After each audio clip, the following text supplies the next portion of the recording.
할렐루야, 복음비전교회 주일 예배에 오신 여러분을 주님의 이름으로 축복하고 환영합니다. 모두 자리에서 일어서 주시기 바랍니다. 이 시간 주님을 찬양할 때 우리의 마음과 힘과 뜻을 다해 우리 하나님을 함께 찬양하기 원합니다. 먼저 우리 찬양하실 때 찬양하세 라는 찬양 우리 기쁨으로 함께 찬양하겠습니다.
찬송가 521장 구원으로 인도하는 우리 함께 찬송하겠습니다.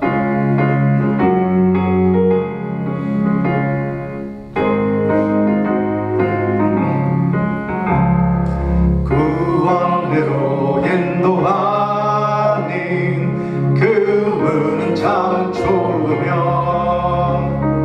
생명으로 인도하는 그 길은 참 우리 몸에 지워 있는 그 더러운 죄짐을 하나 없이 벗어놓고 힘써서 들어갑시다. 구원으로 인도하는 그 좁은 문 들어가 영생으로 인도하는 그 생명길 갑시다. 이 세상에 많은 사람 그 문으로 들어가 넓은 길로 갈지라도 멸망으로 끝나니 세상 것된 그의 영광 모두 내어 버리고 주의 말씀 순종하여 그 생명길로 갑시다. 구원으로 인도하는 그 좁은 문 들어가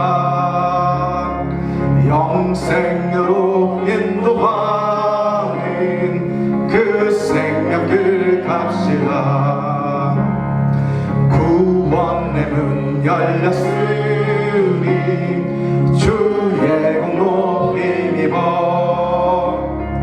주 저 말고 들어가서 생명길로 갑시다. 구원의 문 닫힌 후에 들어가고 싶구나.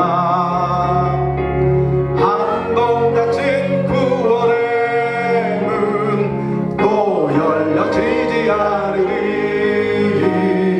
구원으로 인도하는 그 좁은 문 들어가 영생으로 인도하는 그 생명길 갑시다. 다시 한번 3절. 구원의 문 열렸으니 주의 공로 힘입어 주 저 말고 들어가서 생명길로 갑시다.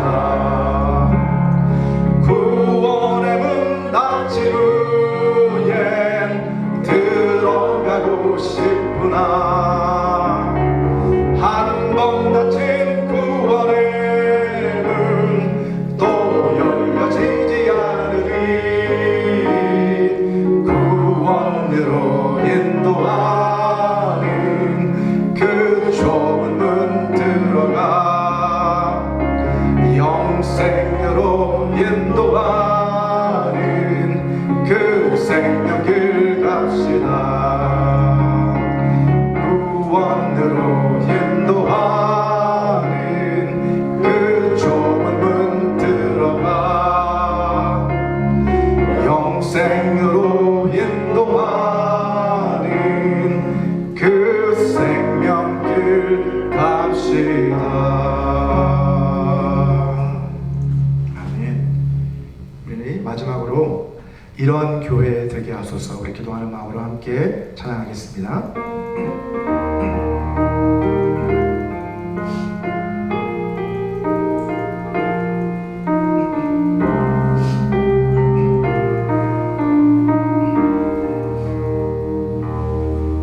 진정한 예배가 숨쉬는 교회 주님이 주인 되시는 교회 믿음의 기도가 쌓이는 교회 최고의 찬양을 드리는 교회 말씀이 살아 움직이는 교회 성도의 사랑이 넘치는 교회 섬김과 헌신이 기쁨이 되어 열매 맺는 아름다운 교회 주님의 마음 닮아서 이웃을 사랑하는 교회 주님의 영광을 위해서 빛 되신 주님 전하는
이런 교회 되게 하소서. 이런 교회 되게 하소서.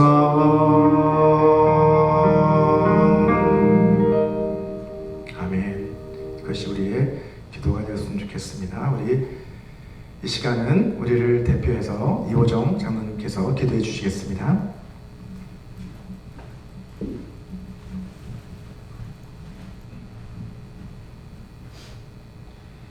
주님의 그 크신 사랑에 참으로 감사와 영광과 찬양을 드리옵나이다. 저희들이 무엇이간데 이토록 사랑하시고 함께하여 주셔서 오늘도 이 복된 자리 예배 자리에 불러주심에 또한 감사를 드립니다. 저희들이 예배가 저희들이 마음과 심령이 주님께 온전히 맡겨지고 드려주는 귀한 시간 될 수 있도록 저희들을 붙잡아 주시고 인도하여 주시옵소서. 또한 지난 한 주간도 아버지 하나님 각자 모습으로 돌아보게 하시고 이런 모습 저런 모습 알게 모르게 세상 가운데 살아온 저희들의 죄악성을 용서하여 주시옵시고 또한 새롭게 다짐해 나갈 수 있는 귀한 시간 되게 하여 주시옵소서. 아버지 하나님 감사합니다. 주님은 늘 말씀하십니다. 할 수 있거든이 무슨 말이냐. 믿는 자에게는 능치 못할 일이 없다 하셨습니다. 또한 하나님은 하고자 하는 자에게 할 수 있는 능력을 주신다 하셨습니다. 저희들에게 그런 마음과 그런 능력을 주셔서 주님의 세우신 이 복된 자리가 믿음의 터전으로 믿음의 복음의 동산으로 아버지 나날이 성장해 나갈 수 있도록 주님 저희들에게 새 힘을 주시고 능력을 주시옵소서. 빈자리가 채워지게 하시고 저희 각자 비록 적은 숫자가 보였지만 각자 마음과 마음속에 주님을 향한 마음이 더욱 뜨겁게 하셔서 이웃을 사랑하고 내 자신을 돌아볼 수 있는 그런 굳건한 믿음들의 믿은 자들이 되게 하여 주시옵소서. 아버지 하나님 감사합니다. 비록 적은 숫자가 보였습니다. 그러나 강하고 담대함으로 주님께 말씀을 듣고 기도하기를 원하오니 주님 이 자리에 함께하여 주셔서 능력 주시옵소서. 새 능력 주시옵소서. 빈자리를 채워 주시옵소서. 강한 도구로 사용하여 주시옵소서. 부족한 부분 아버지 용서하시고 어루만져 주셔서 새 힘과 새 능력으로 함께하여 주시옵소서. 오늘도 귀한 목사님 귀한 말씀을 선포하실 텐데 그 말씀 가운데 은혜가 넘치게 하시고 한 주간도 살아가는 제대 삶의 지표가 되게 하여 주시옵소서. 예배 시종을 주님께 맡깁니다.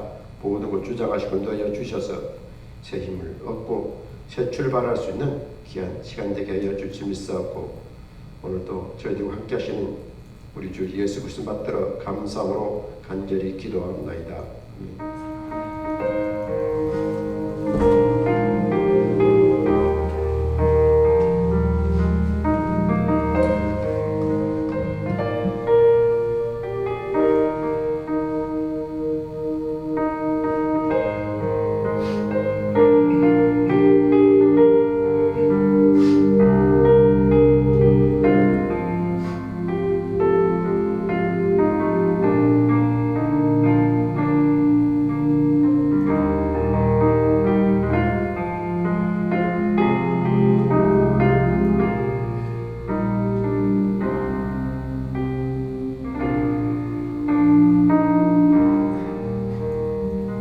모두 자리에 앉아 주시기 바랍니다. 이 시간은 다 같이 오늘 주신 하나님의 말씀 함께 봉독해 올려드리도록 하겠습니다. 오늘 주신 말씀은 고린도후서 4장 3절에서 6절까지의 말씀입니다. 예, 저와 함께 합독하도록 하겠습니다. 길자님께 합독하도록 하겠습니다. 고린도후서 4장 3절부터 시작. 만일 우리의 복음이 가리었으면 망하는 자들에게 가리워진 것이라. 그 중에 이 세상의 신이 믿지 아니하는 자들의 마음을 혼미하게 하여 그리스도의 영광의 복음의 광채가 비치지 못하게 함이니 그리스도는 하나님의 형상이니라. 우리는 우리를 전파하는 것이 아니라 오직 그리스도 예수의 주 되신 것과 또 예수를 위하여 우리가 너희의 종된 것을 전파함이라. 어두운 데에 빛이 비치라 말씀하셨던 그 하나님께서 예수 그리스도의 얼굴에 있는 하나님의 영광을 아는 빛을 우리 마음에 비추셨느니라. 아멘. 지난 시간에는 하나님이 교회에 주신 비전, 곧 저희 교회에서는 가스펠 비전에 대해서 함께 살펴봤습니다. 가스펠 비전은 뭡니까? 첫 번째, G는 glory, 그 영광으로 하나님께 영광을 돌리는 교회. 그 다음에 O는 obedience, 순종으로 하나님의 말씀에 순종하는 교회. 그 다음에 뭡니까? S는 service죠. 섬김이라는 뜻이잖아요. 섬김, 기쁨으로 섬기는, 하나님을 섬기고 이웃을 섬기는 그러한 교회. 그리고 네 번째 글자는 P는 prayer, 성령으로 기도하는 교회. 그리고 다섯 번째는 E죠, evangelism, 즉 전도로 온 세상에 복음을 전파하는 그런 교회. 마지막으로 L은 love, 사랑으로 하나가 되는, 서로 사랑해서 하나가 되는 그러한 교회. 그러한 교회의 비전을 여러분과 함께 나누었습니다. 자, 오늘은 이 각각의 글자들이 아닌 이 가스펠이라는 단어 전체, 즉 복음이라는 뜻이잖아요. 가스펠은 이 복음에 대해서 한번 여러분과 함께 살펴보려고 합니다. 성경이 이 복음에 대해서 어떻게 우리에게 가르치고 있는지, 그리고 그 가르침을 통해서 우리는 어떠한 삶을 살아가야 하는지를 한번 생각해보는 그러한 시간이 되었으면 좋겠습니다. 자, 복음은 헬라어로 유앙겔리온이라고 하는데요. 유앙겔리온은 어떤 뜻이겠습니까? good news, 영어로는 good news라고 번역을 하잖아요. 그래서 말 그대로 좋은 소식이다, 또는 복된 소식, 복음, 우리말로는 복음이라고 하잖아요. 자, 그런데 사실 누구나 소식을 들을 때 나쁜 소식보다는 좋은 소식을 듣기 원하잖아요. 그죠? 좋은 소식을 기대합니다. 자, 전하는 사람의 입장에서 생각해 보면 좋은 소식을 전할 때는 마음이 기쁘잖아요. 그죠? 우리도 기쁘죠. 좋은 소식을 전하니까 기쁜 마음이 듭니다. 하지만 나쁜 소식을 전할 때는 어때요? 전하는 사람도 마음에 부담을 가질 수밖에 없어요. 아, 이 소식을 듣고 어떤 반응을 보일까? 너무 실망하면 어떡할까? 슬퍼하면 어떡할까? 이런 부담이 될 수밖에 없습니다. 자, 근데 복음은 좋은 소식이라고 했습니다. 그죠? 자, 그런데 왜 좋은 소식인 이 복음을 전하는 그 일이 우리 마음에 기쁨을 주지 않고 오히려 큰 부담을 주는 걸까요? 많은 사람들이 복음을 전하는 일에 부담감을 가져요. 그죠? 그 이유는 뭘까요? 그것은 듣는 사람이 복음에 대해서 어떤 반응을 보일까? 혹시 부정적인 반응을 보이지는 않을까? 거절하지는 않을까? 라는 그런 생각 때문이겠죠. 그죠? 실제로 여러분, 복음은 우리에게는 좋은 소식이었습니다. 그래서 우리는 예수님을 믿고 이 영원한 생명을 누리는 소망을 갖게 된 거잖아요. 좋은 소식이죠. 근데 또 어떤 사람들에게는 이 복음이 어떻게 들릴 수 있어요? 나랑은 아무 상관없는 소식, 무관심한 소식이 될 수도 있고, 어떤 사람에게는 이것이 가짜 뉴스같이 거짓된 소식으로 그렇게 들릴 수도 있는 거예요. 그렇기 때문에 복음을 전할 때 그런 걸 생각하게 되면 부담감을 갖지 않을 수가 없습니다. 하지만 어때요? 우리는 분명하게 알고 있지 않습니까? 성경은 너무나도 분명하게 말하고 있지 않습니까? 복음은 좋은 소식이다. 이 사람들이 어떤 반응을 보이든지 간에 그 사람들에게조차도 복음은 좋은 소식입니다. 자, 사도 바울은 오늘 본문 3절에서 이렇게 말씀하고 있죠. 만일 우리의 복음이 가려웠다면 망하는 자들에게 가려진 것이다 라고 그렇게 말씀하고 있는 것을 볼 수 있어요. 자, 복음이 가려웠다라는 것은 어떤 의미일까요? 이 복음을 들을 기회가 없었다는 뜻이 아닙니다. 여기서는 복음을 들을 기회가 없어서 복음이 가렸다는 게 아니라 뭐예요? 복음을 듣긴 들었지만 마치 베일에 쌓인 것처럼 그 복음이 제대로 깨달아지지 않는, 이해가 되지 않는, 받아들여지지 않는 것을 말하는 거예요. 복음을 듣고도 깨닫지 못하는 그것을 가리켜서 지금 복음이 가리었다라고 표현하고 있는 거예요. 사도 바울이 그렇게 세계 곳곳을 다니면서 복음을 선포하고 가르치고 알렸지만 그 말씀을 듣고도 변화된 사람이 많았지만 그 가운데서는 오히려 바울을 대적하고 그죠? 그를 죽이려고 하는 그런 사람들도 있었잖아요. 여러분, 십자가를 통한 그 구원의 길, 십자가를 통해서 우리가 구원을 얻을 수 있다라고 하는 그러한 진리의 길이 어떤 사람들에게는 미련한 것으로 들리기 때문에 그게 뭐야? 라고 하는 이런 미련한 이야기로 들리기 때문에 그들은 그냥 자기 스스로 마음의 문을 닫아버리는 거예요. 그래야 복음이 가리는 거죠. 결국 복음이 가리는 것은 우리가 전하는 사람이 가리는 것이 아니라 어떤 거예요? 듣는 사람이 스스로 마음의 문을 닫아버리기 때문에 가리는 것입니다. 고린도전서 1장 18절 말씀도 같이 한번 우리 읽어볼까요? 18절 시작.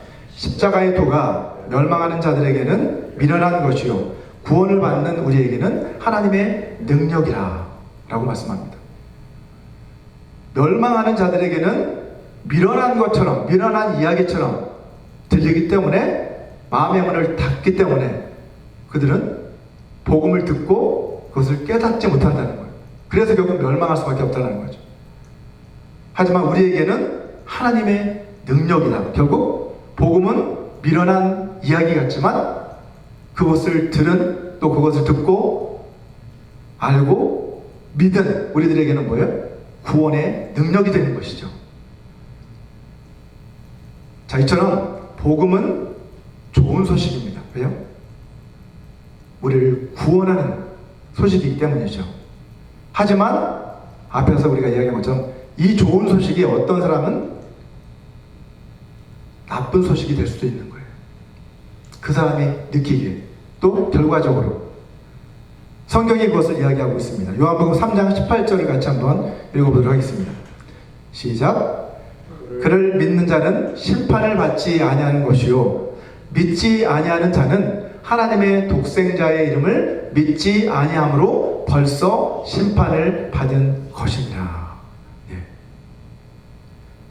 믿는 자는 그 소식을 듣고 믿는 자는 심판을 면하고 구원을 받게 되는 소식이기 때문에 좋은 소식이지만 그것을 듣고도 그 독생자의 이름에 대해서 듣고도 믿지 않는 자는 어떻게 된다고? 이미 심판을 받은 것이다 라고 말씀하고 있어요. 사실 이것은 스스로를 가린 거죠. 복음으로부터 자신을 마음의 문을 닫아서 결국 심판을 받게 된다라고 말씀하고 있는 거예요.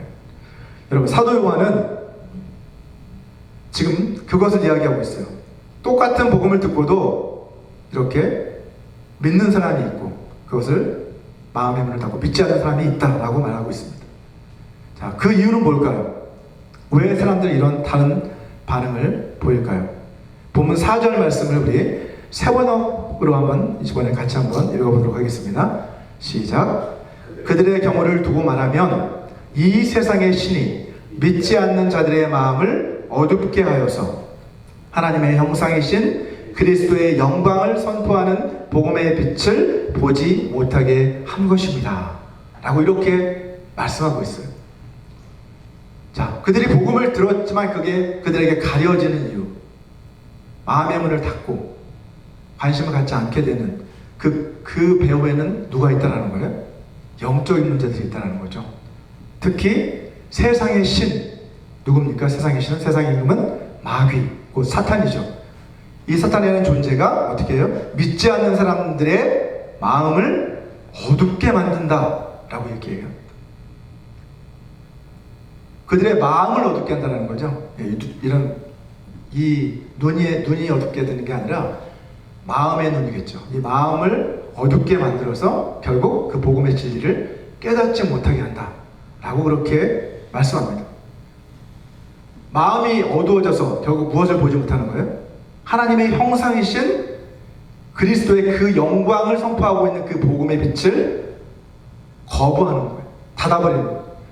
베일로 가려버리는 거예요. 스스로 그 영광의 빛을 가려버려요. 자, 그렇기 때문에 사람들은 예수님을 믿으려고도 하지 않고 그렇게 멸망의 길을 향해 나아가고 있다는 겁니다. 자, 이 말씀을 통해서 복음은 결국 뭐예요? 하나님의 형상이신 그리스도의 영광을 선포하는 것이구나 라는 것을 우리는 알 수 있죠. 복음이 뭡니까? 라고 이렇게 물었을 때 우리는 어떻게 답을 할 수 있을까요? 제가 예전에 가장 짧은 답은 뭐라고 했어요? 예수 그리스도 라고 했죠. 예수는 그리스도이십니다. 예수는 구원자이십니다. 이게 어떻게 보면 가장 짧은 표현이라고 생각하는데, 이것을 우리는 설명할 수가 있어야 되겠죠. 왜 복음이 여기서 말하고 있는 것처럼 하나님의 형상이신 그리스도의 영광을 선포하는 것인지, 오늘 그것에 대해서 좀 더 우리가 살펴보기를 원합니다. 본문 6절에서도 똑같은 이야기들을 이어가고 있습니다. 우리 같이 6절 말씀도 세 번역으로 같이 한번 읽어볼까요? 시작. 어둠 속에 빛이 비쳐라 하고 말씀하신 하나님께서 우리의 마음속을 비추셔서 예수 그리스도의 얼굴에 나타난 하나님의 영광을 아는 지식의 빛을 우리에게 주셨습니다 라고 베드로는 말하고 있습니다. 바울은 말하고 있습니다. 죄송합니다. 바울은 말하고 있습니다. 자, 4절과 6절 이 두 말씀을 우리가 이렇게 살펴보게 되면 다음과 같이 정리해 볼 수 있겠죠. 4절에서는 이 사탄이라는 존재가 어떠한 일을 하는지 말하고 있고, 6절에서는 하나님이 어떠한 일을 하시는지 말하고 있죠. 대조되게 말하고 있습니다. 사탄은 불신자들의 마음에 그리스도의 영광을 선포하는 복음의 빛이 비추지 못하게 하는 그러한 역할을 한다고 말하고 있고, 6절에서는 하나님은 불신자들이 아니라 신자들의 마음에 하나님의 영광을 아는 지식의 빛을 비추어 주신다 라고 그렇게 말하고 있는 것을 볼 수 있어요. 서로 대조가 되면서도 또 연결이 되고 있죠. 빛이라는 그 관점에서 또 연결이 되고 있습니다. 자, 6절에서 바울은 어둠 가운데 빛이 있으라 라고 말씀하셨던 그 창세기 1장 3절 그 말씀을 인용하면서 예수 그리스도께서 바로 빛이라는 것을 말씀하고 있는 거죠. 그죠? 창세기 1장 3절에서는 흑암 가운데 빛이 있으라 라고 말씀하셔서 빛이 이 세상 가운데 있게 된 것처럼 지금 어두워진 이 세상 가운데 빛으로 오신 예수 그리스도를 말하고 있는 거예요. 그죠? 자, 이것은 우리가 요한복음 1장 1절에서 5절까지 그 말씀과 지금 베드로의 이 말씀, 베드로가 아니라 바울의 이 말씀이 서로 연결되고 있다는 것을 알 수 있는 거죠. 자, 요한복음 1장 1절을 보면 여러분 잘 아시다시피 태초에 말씀이 계시니라. 이 말씀이 하나님과 함께 계셨으니 이 말씀은 곧 하나님이시다 라고 그렇게 요한은 선포하고 있습니다. 자, 우리가 영광이라고 할 때에 이것을 생각해야 되는 것이죠. 하나님은 태초라는 건 뭐예요?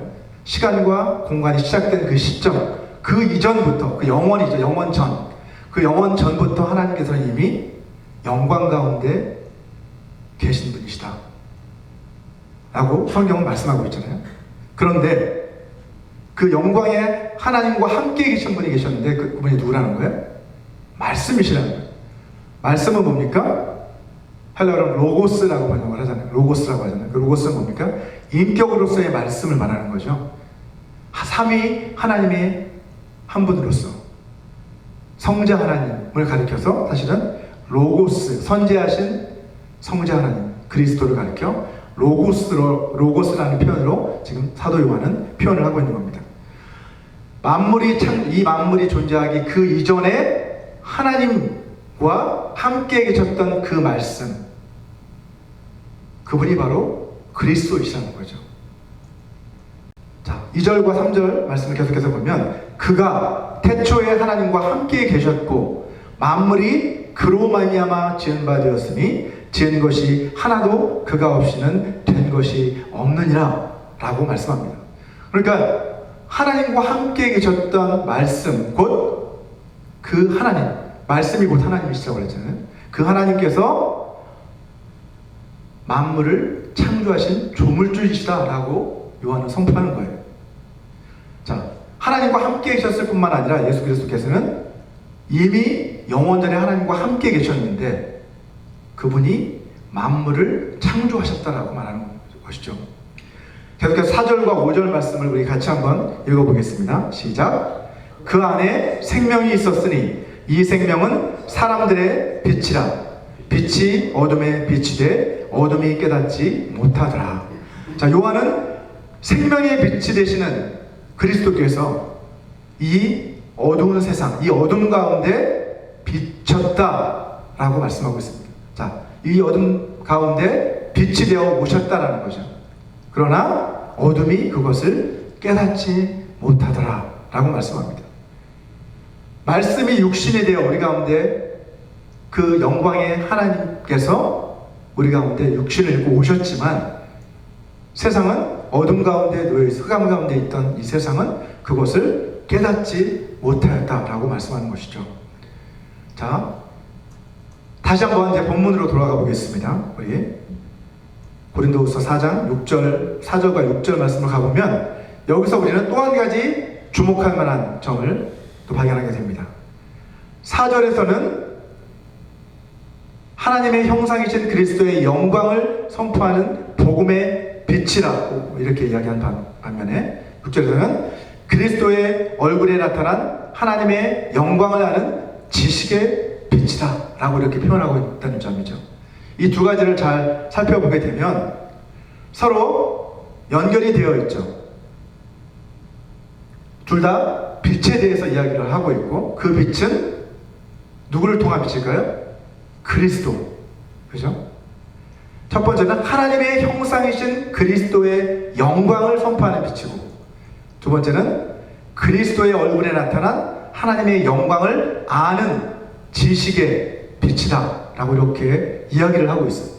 사실 이 두 가지는 같은 빛이라는 것을 알 수 있는 거죠.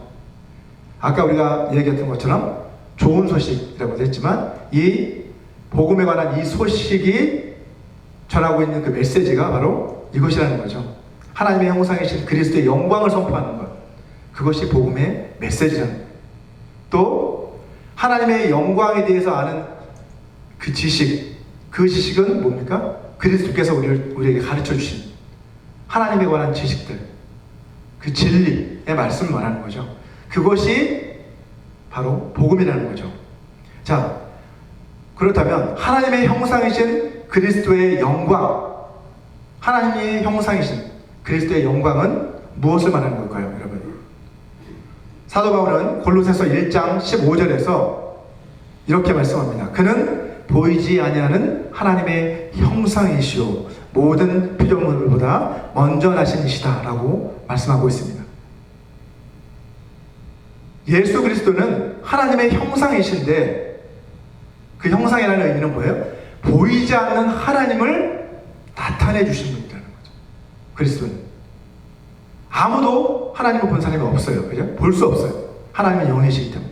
하지만 유일하게 하나님을 볼 수 있도록 보여주신 분이 누구라고요? 하나님의 형상이신 예수 그리스도라는 거죠. 그래서 나를 본 자는 아버지를 본 것이다 라고 그렇게 주님 말씀하시잖아요. 자, 히브리서 1장 3절도 똑같은 이야기를 하고 있습니다. 하지만 좀 더 자세하게 이야기를 하고 있는데요. 이렇게 이야기합니다. 이는 하나님의 영광의 광채시오 그 본체의 형상이시라 라고 이렇게 말씀합니다. 그리스도는 하나님의 형상인데 사실은 하나님의 본체가 있다면 볼 수가 없죠. 그 본체는. 그죠? 하나님의 본체는 우리 눈으로 볼 수 없습니다. 하지만 그 본체에 어떤 형상이 있는데 그 형상이 되신 분이 바로 그리스도다. 본체는 볼 수 없지만 그 형상, 볼 수 있는 그 형상으로 나타나신 분이 그리스도인데 말하자면 그리스도는 하나님이 그 본체가 하나님의 영광 그 자체라고 한다면 그죠? 하나님의 영광 가운데 계시잖아요. 그 영광이라고 한다면 그 영광이 빛을 발하는 그 영광의 광채 그 광채가 바로 그리스도이시다라고 그렇게 히브리서 기자는 우리에게 설명해 주고 있는 거예요. 우리 눈에 보이지 않는 그 하나님을 우리에게 볼 수 있도록 영광의 광채로 나타내신 분, 그분이 바로 그리스도라는 거죠. 이것은 오해를 하시지 바랍니다. 제가 뭐 삼위일체를 설명하는 게 아니라 지금 이 말씀을 비유로 한번 설명을 해본다면 저는 이것이 가장 적합한 설명이라고 생각해요. 여러분, 태양이 있잖아요. 예. 태양은 어떻습니까? 원래 너무나 멀잖아요. 그죠? 우리 육안으로 볼 수 없어요, 사실은. 태양 그 자체, 본체, 본 행성, 그건 볼 수 없어요. 그죠? 너무 멀기도 하고, 예. 또 한 가지는 볼 수 없는 이유가 뭐예요? 너무 밝아서 우리 눈으로 그 본체를 볼 수가 없어요. 그죠? 그래서 태양을 이렇게 직접 눈으로 보면 눈이 멀기도 하잖아요. 그죠? 자, 이처럼 하나님의 본체는 너무나도 영화롭고 영광스러우셔서 우리 눈으로 볼 수 없는 것이란. 근데 그 본체를 볼 수 있는 이유는 뭐예요? 그 태양의 본체가 어마어마한 빛을 발하고 있기 때문에 우리는 그 빛을 통해서 볼 수 없는 그 본체에 대해서 알 수 있는 거죠. 그죠? 태양이 존재하는구나. 예. 사실 우리가 보는 그 태양의 모습은 이렇게 빛으로 보이잖아요. 그죠? 하지만 그것은 본체는 아니죠. 자, 이건 어떤 비유적인 설명입니다. 자, 예수님을 통해서, 마치 빛으로 오신 그 예수님을 통해서 우리가 하나님의 본체를, 볼 수 없는 그 본체를 알게 되는 것처럼 그렇다는 거죠. 요한복음 17장 5절을 한번 보시면 예수님께서는 자신이 이미 창세전에 하나님과 그 영광을 함께 누렸다라고 그렇게 기도하고 있는 모습을 볼 수 있습니다. 예수님의 기도의 내용인데, 아버지여, 창세전에 내가 아버지와 함께 가졌던 그 영광을 누렸던 그 영광을 지금도 아버지와 함께 누릴 수 있게 해 주옵소서라고 그렇게 기도하는 것을 볼 수 있습니다. 예수 그리스도는 이미 창세전부터 계신 로고스, 말씀이신 하나님이신데 그 아버지 품에 함께 계셨던 그 말씀이 어떻게 된 거예요? 독생하셨다는 거죠. 유일하게 이 세상 가운데 나타내신, 볼 수 있는 모습으로 오신 그분으로 우리 가운데 오셨는데 그분이 바로 예수 그리스도이시라는 거예요. 볼 수 없이 예수님과 함께 계셨던 그 영광의 말씀은 2000여 년 전 하나님의 뜻에 순종해서 그 영광의 자리에서 내려오셨죠. 그죠? 가장 낮은 곳으로 내려오셔서 영광에서 가장 낮은 곳으로, 가장 천한 모습으로 우리 가운데 내려오셨다가 어떻게 하셨어요?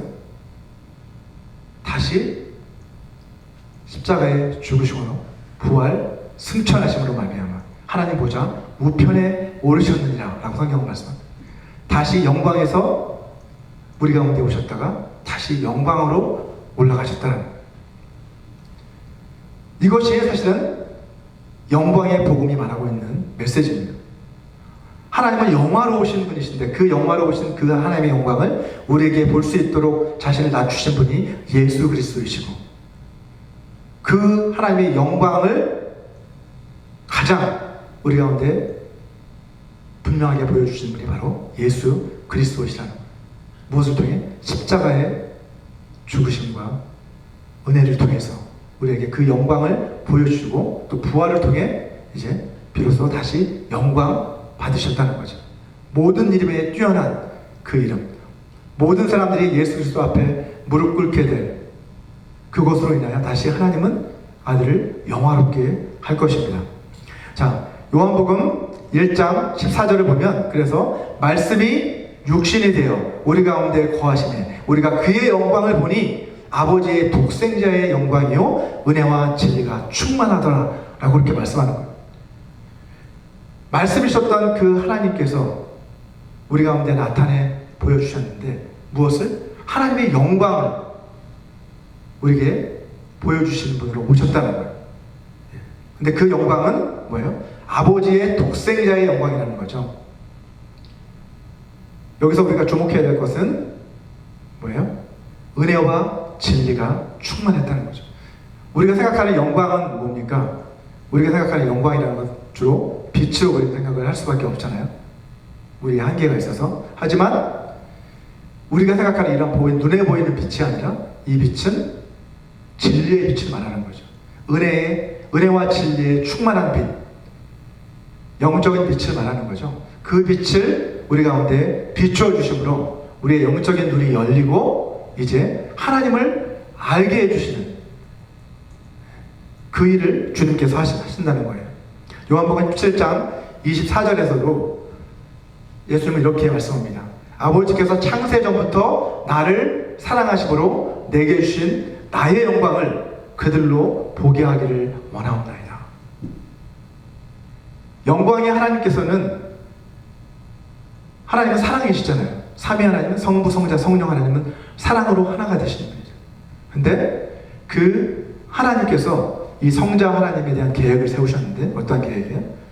하나님의 그 보이지 않는 영광을 유일하게 세상 가운데 나타내는 존재로 그렇게 계획하셨어요. 에베소서 1장에서 말씀을 하고 있죠. 그 영광 가운데 계획하신 그 영광의 계획이 이제 예수 그리스도를 통해서 이루어졌는데 말씀이 육신이 되어 우리 가운데 오심으로 그 계획이 이루어졌죠. 이제 우리는 그분을 통해서 하나님의 영광을 보게 되는 것이에요. 자, 결국 하나님의 형상이신 그리스도의 영광이라는 것은 창세 전에 아버지 하나님과 함께 누렸던 그 그리스도의 영광을 말하고 있는 것이죠. 그 영광을 이제 우리에게 깨닫게 해주신 것이 바로 복음이라는 거예요. 예. 자, 그렇다면 그 다음에 나오는 그리스도의 얼굴에 나타난 하나님의 영광이라고 하는 표현을 한번 생각해 보기만 합니다. 그리스도의 형상을 통해 하나님의 영광이 우리 가운데 비치게 되었는데 그것은 그리스도의 얼굴에 나타난 하나님의 영광 이렇게 또 표현을 하고 있습니다. 고린도후서 3장을 통해서 우리는 이 말씀의 의미를 확인할 수가 있습니다. 바로 앞에 장, 본문의 앞에 장인 3장을 보시면 바울은 모세의 얼굴에서 비추었던 그 영광의 빛에 대해서 그렇게 말하고 있습니다. 자, 고린도후서 3장 7절 말씀을 같이 한번 보겠습니다. 시작. 돌에 써서 새긴 죽게 하는 율법 조문의 직분도 영광이 있어 이스라엘 자손들은 모세의 얼굴에 없어질 영광 때문에도 그 얼굴을 주목하지 못하였거든 이라고 그렇게 말씀하는 것을 볼 수 있죠. 모세가 시내산에서 하나님의 율법 율법의 계명이 적힌 그 두 돌판을 받아가지고 내려올 때 그 얼굴에서 광채가 났잖아요. 그죠?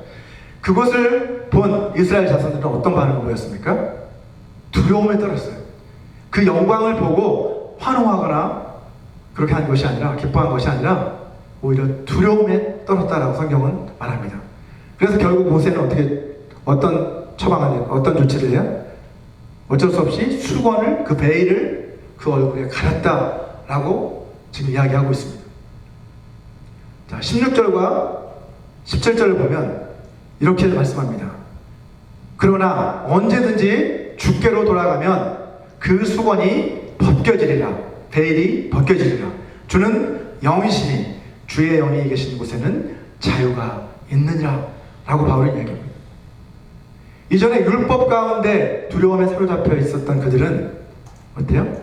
하나님의 영광의 한 간접적인 그 빛을 보고, 그죠? 모세 얼굴에 나타난 그 간접적인 빛을 보고도 두려움에 떨었어요. 그래서 그 얼굴에 베일을 가려달라고 그렇게 요구했죠. 하지만 어떻다는 거예요? 주님께로 우리가 돌아가면 모세의 그 영광과 달리 그리스도의 얼굴에 나타난, 모세의 얼굴에 나타난 그 영광이 아니라 그리스도의 얼굴에 나타난 그 하나님의 영광은 우리가 그 베일에 가려운 채가 아니라 베일에 쌓이지 않은 채로 그 영광을 바라볼 수가 있다는 거죠. 왜요? 예수 그리스도는 이제 그렇게 해줄 수 있는 누구의 주님의 영, 곧 성령의 역할이 바로 그것이라는 거죠. 이전 사람들은 모세 얼굴에 나타난 그 영광을 보고도 두려워했지만 우리는 그럴 필요가 없는 이유가 생명의 성령의 법이 죄와 사망의 법에서 우리를 자유케 했기 때문에, 그죠? 로마서에서 말한 것처럼 그 생명의 성령의 법으로 지배받는 우리들은 더 이상 두려움 없이 그 영광의 얼굴을 바라볼 수 있게 되었다는 것입니다. 자, 우리 18절을 보시면 그래서 이렇게 말씀합니다. 우리가 다 수건을, 곧 베일을 벗은 얼굴로 거울을 보는 것처럼 주의 영광을 보매 그와 같은 형상으로 변화하여 영광에서 영광에 이르니 곧 주의 영으로 말미암음이니라 라고 그렇게 바울은 이야기하고 있습니다. 우리가 율법에 얽매여 살아가는 옛사람의 모습일 때는 두려움으로 인해서 하나님의 영광을 볼 수도 없고 또 바라볼 수도 보지도 않지만 이제 우리가 주님께로 돌아와 성령으로 거듭나는 그때 어떻게 된다는 거예요?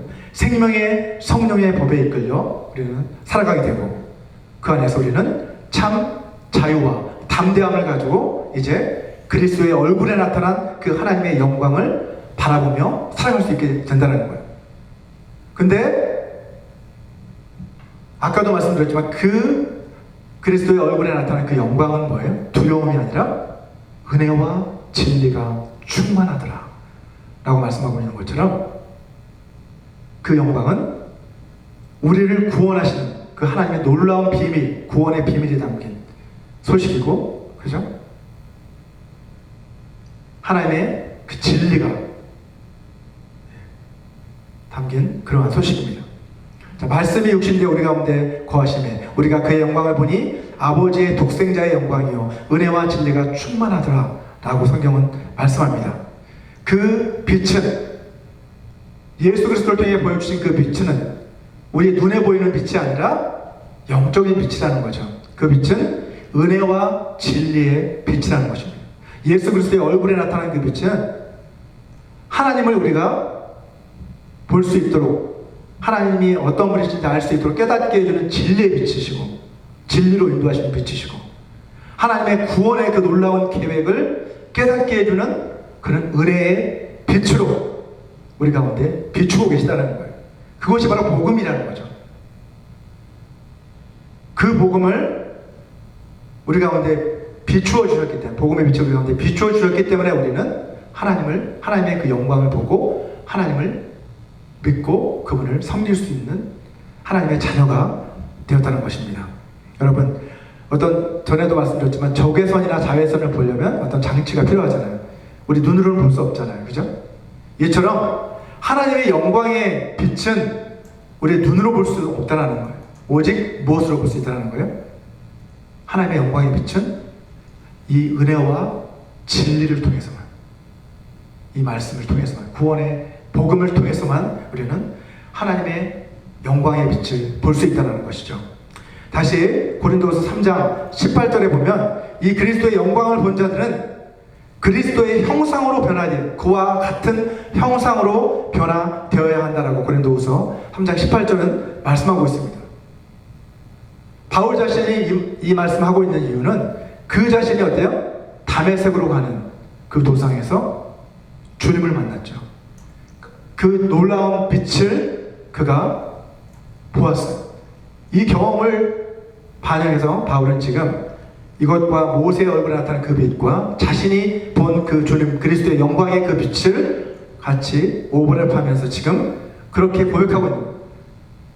내가 다메섹 도상으로 가는 그 길에서 그리스도의 영광의 그 빛을 보고 나서 이렇게 변화되어 주님의 종으로 이렇게 복음을 전하고 있는 것처럼 우리는 변화되어야 한다는 거죠. 그리스도의 영광의 그 빛을 본 사람들은 거기에 머무르지, 그 모습 그대로 머물지 말고 변화되어야 하는데 어떻게 해요? 영광에서 영광으로 주님이 변화되신 것처럼 우리들도 그처럼 변화되어야 된다는 거예요. 그것은 우리의 힘으로 되지 않고 뭐라고 합니까? 곧 주의 영으로 그렇게 말미암는다라고 바울은 말합니다.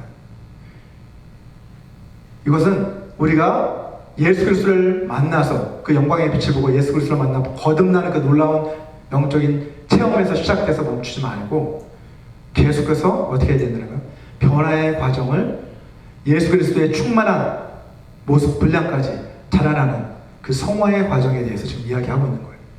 예.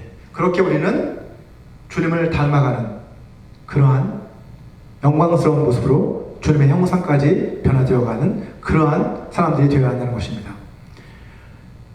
자, 오늘 우리는 복음이 단순히 좋은 소식이 아니라 영광의 복음이라는 것을 우리는 깨달았습니다. 하나님은 영원전부터 계신 분이시고 영광 가운데 계신 분이신데 그 영광을 예수 그리스도를 통해서 우리 가운데 그 영광의 빛을 비추어 주신 것이죠. 이제 하나님께서 우리를 부르신 목적은 에베소서 1장 6절에서 말씀하고 있는 것처럼 그 은혜의 영광을 찬송하게 하려는 것이다. 하나님은 우리를 부르셨는데 그 부르신 목적이 뭐예요? 우리가 예수 그리스도의 얼굴에 나타난 그 영광의 빛을 통해 하나님을 아는 지식에 이르러서 그 지식으로 하나님께 영광 돌리는 삶을 살게 하시기 위해서 우리를 하나님은 택하셨다라고 성경은 말씀합니다. 이제 그리스도께서 마치 죄로 어두워진 이 세상을 비추셨던 것처럼 우리들도 너희는 세상의 빛이다라고 성경은 말하잖아요. 예수님은 우리를 세상의 빛이 되라고 말씀하십니다. 왜요? 마치 태양이 발하는 그 빛을 달과 별들이 반사해서 그 빛을 어둠 가운데 나타내는 것처럼 마치 우리도 그와 같이 이 어두운 세상 가운데 빛과 같은 빛이 되어야 한다는 거죠. 빛의 자녀들로 살아감으로써 우리의 거룩한 행실을 통해 하나님께 영광을 돌리는 그러한 삶을 우리가 살아가야 된다라고 주님도 말씀하셨고 또 바울도 베드로도 우리 가운데 또 권면하고 있습니다. 저와 여러분 모두가 이렇게 하나님의 영광을 계속해서 알아가는 그 삶을 통해서 계속해서 영광스러운 그 그리스도의 형상을 닮아가는 그러한 모습을 통해 세상 가운데 하나님의 영광을 드러내는 그러한 삶을 살아가게 되시기를 주님의 이름으로 축원합니다. 우리 이 시간 기도하실 때 우리 같이 기도하실 때 우리는 영광의 복음을 받은 영광의 복음의 빛을 비춤받은 사람들이죠. 이제 우리는 그 빛을 우리 가운데 가지고 있을 것이 아니라 그 빛을 반사하는 우리의 예배와 찬양과 기도를 통해서 하나님 앞에 영광 올려드릴 뿐만 아니라 우리 삶의 모든 일상 가운데 말에나 일에나 다 주 예수의 이름을 위하여 하라고 하셨던 그 말씀, 주님의 영광을 위하여 하라고 하셨던 그 말씀처럼 이제 모든 일상을 하나님의 영광에 초점을 맞춰 살아내는 우리의 삶과 예배가 일치되는 그러한 삶을 살아갈 수 있게 도와달라고 우리 다 같이 통성으로 기도하겠습니다. 거룩하신 아버지 하나님, 거룩하신 아버지 영원 전에 하나님과 함께 계시며 아버지 그 영광 가운데 거하셨던 주님께서 이제 육신이 되어 우리 가운데 오심으로 말미암아 아버지 우리가 볼 수 없었던 그 영광의 빛을 우리 가운데 비추어 주시고 영적으로 어두워져 있던 우리의 눈이 열리고 다시 그 영광의 빛을 보게 하시니 감사합니다. 하나님 아버지 그 빛을 통해 우리가 하나님을 알게 하여 주시고 아버지 정말 주님을 믿고 거듭난 하나님의 자녀로 우리를 삼아주시니 감사합니다. 이제 우리가 정말 아버지 하나님 거듭난 하나님의 자녀로서 빛의 자녀들로서 아버지 우리도 세상 가운데 나아가 아버지 하나님 빛의 자녀답게 하나님의 영광을 나타내는 존재들로 살아가게 하여 주시옵소서. 아버지 우리를 아버지 하나님의 찬송이 되게 하려 부르셨다 하셨는데 아버지 하나님 우리가 하나님의 영광이 무엇인지 더 깊이 깨닫고 아버지 하나님 그 영광을 세상 가운데 드러내는 존재들로 살아낼 수 있도록 도와주시옵소서. 말에나 일에나 우리의 모든 삶을 통해 우리의 모든 삶의 행동을 통해 하나님의 영광을 드러내는 그러한 삶을 저희가 살아낼 수 있게 도와주시옵소서. 아버지 이를 통해 세상이 하나님의 영광을 바라보고 주님께로 돌아오는 그러한 역사가 우리를 통해 일어나게 도와주시옵소서. 예수여 도와주시옵소서. 하나님 감사합니다. 우리의 삶이 주님께 영광 돌리는 삶으로 변화될 수 있도록 도와주시옵소서. 우리 직장에서의 업무에서, 또 가정에서의 관계를 통해서, 사회에서의 이웃과의 관계를 통해서, 심지어 우리가 식사하고 또 쉬는 그 시간까지도 모두 하나님의 영광을 바라보는, 또 하나님의 영광을 위해 드려지는 우리 거룩한 예배가 되어지게 하여 주시옵소서. 삶이 곧 예배가 됨으로써 하나님 앞에 영광 돌리는 삶을 살아갈 수 있도록 저희를 훈련시켜 주시옵소서. 감사하며 오늘 이 시간 주님의 그 은혜에 감사해서 이 물질을 올려드립니다. 아버지 하나님, 정말 주님께서 주신 그 은혜에 너무나도 감사해서 이것을 올려드려보니 이 물질을 통해 하나님의 나라가 확장되게 도와주시고 주님의 영광이 세상 가운데 드러날 수 있도록 사용하여 주시옵소서. 감사하며 예수 그리스도의 이름으로 기도합니다. 아멘. 우리 다 같이 자리에서 일어나셔서 마지막 결단의 찬양 다시 복음으로 함께 부르시고 축도로서 예배를 마치도록 하겠습니다.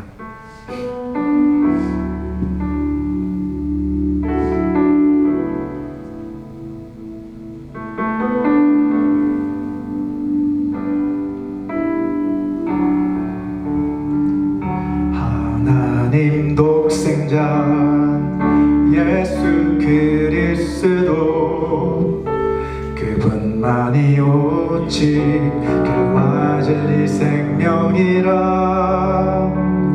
세상 다 변하고 사람들 변해도 나에겐 복음 십자가뿐이라.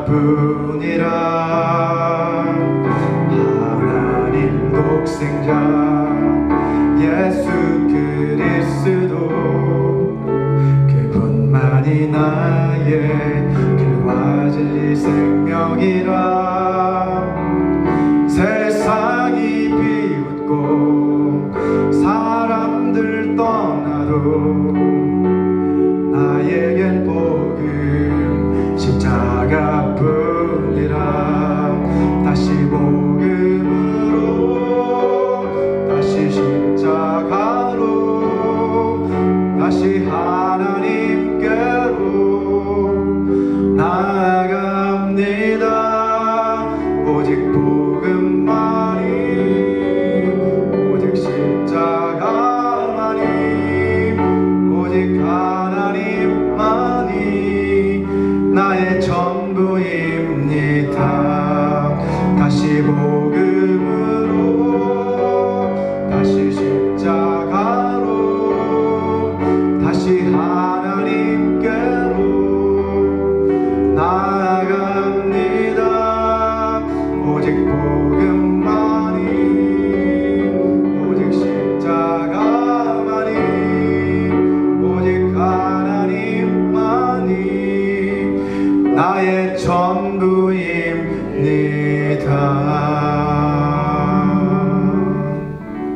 아멘. 우리 같이 기도하겠습니다. 지금은 주 예수 그리스도의 은혜와 하나님의 사랑과 성령 하나님의 교통하심이 날마다 선한 말과 행실과 삶을 통해 하나님 앞에 영광 돌리는 삶을 살아가기를 소원하는 모든 사람들에게 영원히 함께 하시기를 간절히 축원하옵나이다.